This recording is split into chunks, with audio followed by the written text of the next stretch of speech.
தென்காசி மாவட்டத்திலேருந்து ஒரு சின்ன கிராமத்திலேருந்து வந்திருக்கிறேன். எப்படின்னு பார்த்தீங்கன்னா, நான் ஒரு கவிதை மட்டும் ஃபஸ்ட்டு சொல்லிக்கிறேன் எங்கள் அம்மாவை பற்றி. அம்மா அடிப்பவள் அவள்தான், உணவை தட்டில் வைத்து மிரட்டுபவளும் அவள்தான், உறங்கும்போது அணைப்பவளும் அவள்தான், அளவான போது முத்தமிடுபவளும் அவள்தான், துன்பம் எனும்போதும் துணையாக இருப்பவளும் அவள்தான், வெற்றி எனும்போதும் தள்ளி நின்று ரசிப்பவளும் அவள்தான், வளர்ந்தபோது குழந்தை என நினைப்பவளும் அவள்தான், வாழும் வரை என்னை நெஞ்சில் சுமப்பவளும் அவள்தான் என் அம்மா. என் அம்மாவை பற்றி நான் சொல்கிறேன். நான் கடந்து வந்த பாதை ஐயோ கொஞ்சம் ரிலாக்ஸ். எங்கள் கிராமத்தில் இருந்து 19 வயசில் எல்லாருமே சொன்னாங்க கல்யாணம் பண்ணி கொடுத்துருவாங்க, எல்லாம் கொடுத்துறாங்க. அதுபோல தான் என்னோட அக்காவை கல்யாணம் பண்ணி கொடுத்தாங்க. இப்போ அவளுக்கு 2 குழந்தை இருக்கிறது.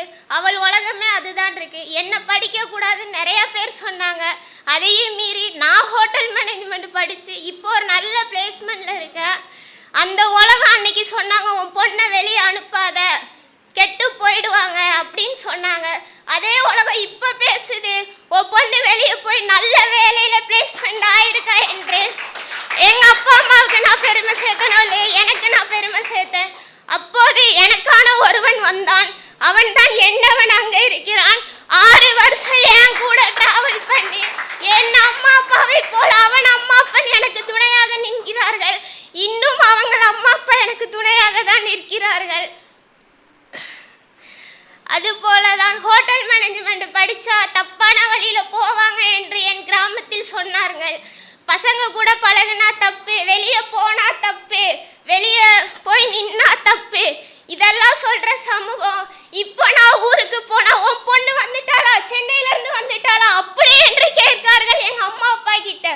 இதே சமூகம் சொல்கிறது பெண் பிள்ளையை பெற்றவர்கள் மற்றும் தலை நிமிர்ந்து நிற்கிறார்கள். என் அண்ணன் படிக்கலை, அக்கா படிக்கலை, நான் மட்டும் படித்தேன். நான் டிப்ளமோ முடிச்சிருக்கேன். ஆனால் எங்கள் அக்காவுக்கு உலகம்னா என்னன்னே தெரியாது. அவள் உலகம் அவள் குழந்தை மட்டும்தான். என் அண்ணனுக்கு உலகம்னா என்னன்னு தெரியாது.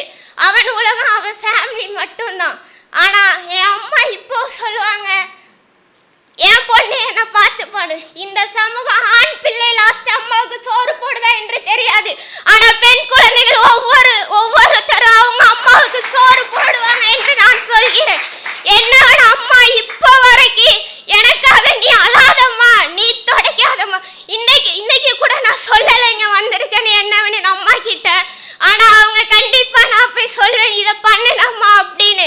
என்னவனின் அம்மா எனக்கு கார்டு கொடுத்த கிஃப்ட்டு, அதை நான் என்னைக்குமே அலட்சியப்படுத்த மாட்டேன். என் அம்மா அப்பா எப்படியோ அது போலதான் அவனின் அம்மா அப்பாவும். இத்துடன் என் துறையை முடித்துக்கொள்வேன். அனைவருக்கும் மகளிர் தின நல்வாழ்த்து.